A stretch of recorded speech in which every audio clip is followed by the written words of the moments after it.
আসসালামু আলাইকুম। আলহামদুলিল্লাহ, দেখতে দেখতে আমাদের ছোট্ট কোয়েল পাখির বাচ্চাগুলি আজকে অনেক বড় হয়ে গিয়েছে। গত ১৩-১৪ দিন আগে ডিম থেকে ফোটা বাচ্চাগুলি এত বড় হয়ে যাবে এত তাড়াতাড়ি, এটা আমি কখনো কল্পনাও করতে পারিনি। যদিও এটা আমার অভিজ্ঞতা ছিল না, এই জন্যই আমি কল্পনা করতে পারিনি হয়তো, কিন্তু স্বাভাবিক প্রক্রিয়া তো এটাই। যাই হোক, আলহামদুলিল্লাহ ১০ দিনে এই কোয়েল পাখির বাচ্চার ব্রুডিংটা শেষ হয়ে যায়। তারপরেও আমরা ৩-৪ দিন একটু বেশি রেখেছি, এটার একটা কারণ আছে। যেহেতু এটা সম্পর্কে আমাদের তেমন একটা অভিজ্ঞতা ছিল না, এর পাশাপাশি প্রচন্ড শীত এখন গ্রামে, এই জন্যই আমরা ৩-৪ দিন একটু বেশি রেখেছি। কিন্তু এখন আর ওদেরকে ব্রুডারের মধ্যে রাখা যাচ্ছে না, কারণ হচ্ছে ওরা ব্রুডারের মধ্যে থেকে উড়ে উড়ে বাহিরে চলে যাচ্ছে, যে কারণে ওদেরকে আমরা বাধ্যতামূলকভাবে অন্য ঘরে আজকে শিফট করে দেবো ইনশাআল্লাহ। মূলত আগে আমরা সর্বপ্রথম যে ঘরে কোয়েল পাখি পালন করতাম ওই ঘরেই ওদেরকে আমরা রাখার চেষ্টা করব, যাতে করে ওই ঘর থেকে ওরা উড়ে বের হতে না পারে। এর পাশাপাশি ওদেরকে খাবার যেটা আমরা দেই, সেই প্রি স্টার্টার যেটা আমরা হচ্ছে যে নারিশেরটা ব্যবহার করি, ওইটা আমাদেরকে কিনে আনতে হবে। এর পাশাপাশি ঘরের মধ্যে আলোর ব্যবস্থা করতে হবে, যাতে করে এখানে পর্যাপ্ত পরিমাণে আলো থাকে, যাতে করে একটু গরম থাকে আর কি। এই জন্য আমরা দুইটা ২০০ পাওয়ারের মানে ১০০-১০০-২০০ পাওয়ারের দুইটা বাল্ব লাগাই দেবো এখানে, এবং উপর দিয়ে হচ্ছে আমরা একটা ঢাকনার মতো দিয়ে দিচ্ছিলাম। আর এই ঢাকনাটা মূলত হচ্ছে টিনের ঢাকনা, কিনতে পাওয়া যায়, কিন্তু আমাদের বাজারে এটা আমি খুঁজে পাইলাম না। এই কারণে হচ্ছে যে আমি একটা মোটা কার্টুন সুন্দর করে গোল করে কেটে এটার উপরে লাগিয়ে দিব, যাতে করে এই আলোটা নিচের দিকে যায়, যাতে করে একটু গরম থাকে আর কি। এর পাশাপাশি অনেক হয়তো বলতে পারেন যে এটা তো পুড়ে যাওয়ার সম্ভাবনা আছে, যথেষ্ট উপরে আমি দিয়েছি যাতে করে এটা পুড়ে না যায়। এর আগে পরে ফ্লোর তৈরি করতে গিয়ে আমাদের অনেক ভুল হয়েছে, সেই ভুল থেকে আমরা শিক্ষা নিছি। এই কারণে হচ্ছে এবার আমরা কোনো ভুল করতেছি না। নিচে হচ্ছে আমরা একটা পাটি দিয়ে দিছি, যাতে করে নিচের ঠান্ডাটা কোনোভাবেই উপরে না উঠে আসে। এর পাশাপাশি এটার উপরে আমরা দিয়েছি হচ্ছে যে তুষ, মানে একেবারে ধানের তুষ যেটা, সেটাই দিয়ে দিয়েছি, যাতে করে সুন্দর করে ওরা এটার মধ্যে থাকতে পারে। তো আলহামদুলিল্লাহ মোটামুটি ওই ঘরটা আমাদের পুরোপুরি কমপ্লিট হওয়ার পর এখন আমরা এই বাচ্চাগুলিকে ওখানে নিয়ে যাব। তার আগে এখানে যে হোপারটা আছে এটাকে আমরা উপরে উঠাই দিব, এবং এর পাশাপাশি বাচ্চাগুলিকে এখান থেকে নিয়ে যাওয়ার পর এই বোর্ডারটাকেও আমরা ভেঙে খুলে রেখে দিব আর কি, যাতে পরবর্তীতে এটাকে আমরা কাজে লাগাতে পারি। তো মূলত আমরা অন্য ঘর থেকে একটা খাঁচা নিয়ে আসছি, এই খাঁচার মধ্যে ১০০ করে কোয়েল নিয়ে তারপর ওই ঘরের মধ্যে আমরা ছেড়ে দিব, মানে যে ঘরটা আমরা মাত্র তৈরি করে আসছি ওই ঘরের মধ্যে ছেড়ে দিব। তো আমি গুনে গুনে দেওয়ার চেষ্টা করতেছিলাম, তবে একটা জিনিস আপনাদের এখানে বলে রাখি, সেটা হচ্ছে আমরা ব্রুডিং থেকে এখনো পর্যন্ত আমাদের এখানে ৬টা বাচ্চা মারা গেছে। আর আলহামদুলিল্লাহ মোটামুটি আমাদের প্রথম অবস্থায় এইটা যে আমরা করতে পারছি, এটা আমাদের জন্য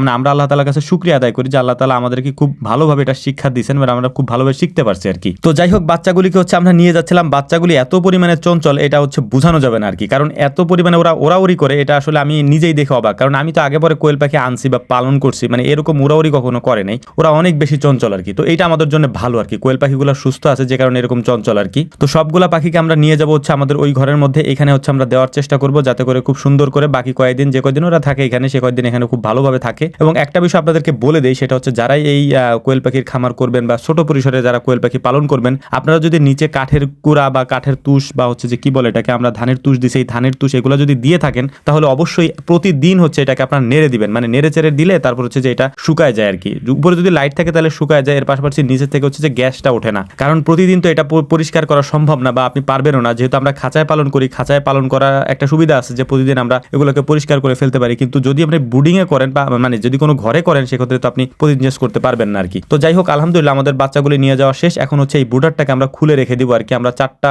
মানে এরকম রাউন্ড করার জন্য ব্রুডার নিয়ে আসছিলাম, মানে বোর্ড নিয়ে আসছিলাম, এটা দিয়ে আমরা ব্রুডিং করছি। এখন এটাকে খুলে রেখে দিব ইনশাআল্লাহ। আমরা এই মাসের শেষের দিকে আবার হয়তো বাচ্চা উঠাবো, সেই বাচ্চাগুলোকে হচ্ছে আমরা আবার ব্রুডিং এখানে করবো ইনশাআল্লাহ। তো সেই পর্যন্ত এই ঘরটা আমাদের খোলা থাকবে, মানে খোলা থাকবে বলতে এই সব ব্রুডারটা আমাদের খোলা থাকবে। এবং এখানে যে ওদের যে তুষটা আমরা দিছিলাম, 1 বস্তার মতো তুষ আমরা দিছিলাম 500-550 কোয়েল পাখিকে আমরা ব্রুডিং করার জন্য, তো সেইটাকেও আমরা উঠায় রাখলাম, রোদে দিয়ে শুকায় রাখবো ইনশাআল্লাহ। তো যাই হোক, আলহামদুলিল্লাহ আমাদের সব কাজ মোটামুটি এখন শেষ। এখন এই বাচ্চাগুলিকে আমরা যে এই ঘরে নিয়ে আসছি, ওদেরকে একটু যেহেতু ধকল গেছে, মানে এখান থেকে টানাটানি করে এখানে আনছি, তো ওদেরকে আমরা প্রথমে এখানে লাইসোবেট দিয়ে পানি দিব, তারপরে হচ্ছে আমরা ওদেরকে খাবার দিয়ে দিব। এর পাশাপাশি একটা গুরুত্বপূর্ণ বিষয় আপনাদেরকে বলে দেই, সেটা হচ্ছে এই শীতে কোয়েল পাখিকে একটু গরমে রাখার চেষ্টা করবেন, মানে আলো দিয়ে রাখার চেষ্টা করবেন। বিশেষ করে 100 পাওয়ারের যে বাল্বগুলো আছে এগুলি দিয়ে যদি রাখতে পারেন, আর পাশাপাশি যদি ফ্লোরটা মানে যেখানে আমরা হচ্ছে যে ধানের তুষটা দিছি, এটাকে প্রতিদিন যদি আপনি গ্যাস না হয় এরকম পরিস্থিতি রাখতে পারেন, তাহলে ইনশাআল্লাহ কোয়েল পাখির কোনো অসুখ টসুখ তেমন হবে না। ওদের মেন সমস্যাটা ঠান্ডা থেকেই হয় আর কি, মানে ঠান্ডা যত কম লাগবে তত রোগবালাই তত কম হবে। এই কোয়েল পাখিগুলো আমি অনেক যত্ন করে তারপর হচ্ছে এই পর্যন্ত নিয়ে আসছি আলহামদুলিল্লাহ, কারণ অনেক বেশি পরিশ্রম। আর অনেক বেশি পরিশ্রমের একটাই কারণ, সেটা হচ্ছে এটা যেহেতু আমাদের প্রথম, এর আগে পরে কখনো আমরা ব্রুডিংও করি নাই, আগে পরে ইনকিউবেটর কখনো আমরা বাচ্চাও ফুটাই নাই, এটাই আমাদের প্রথম অভিজ্ঞতা। আর আমাদের অভিজ্ঞতাতে আলহামদুলিল্লাহ আমরা অনেক অনেক অনেক বেশি সাকসেসফুল হয়েছি। এটার জন্য আল্লাহ তাআলার কাছে আমরা শুকরিয়া আদায় করি। আল্লাহ তাআলা যদি আমাদেরকে এটার জন্য রহমত না করতেন, তাহলে এটা আমরা করতে পারতাম না। তো এই জন্যই হাজারো বার আল্লাহ তাআলার কাছে শুকরিয়া আদায় করি যে এটাকে আমরা সফলভাবে শেষ করতে পারতেছি ইনশাআল্লাহ। তো যাই হোক, আমাদের জন্য দোয়া করবেন। আসসালামু আলাইকুম ওয়া রাহমাতুল্লাহ।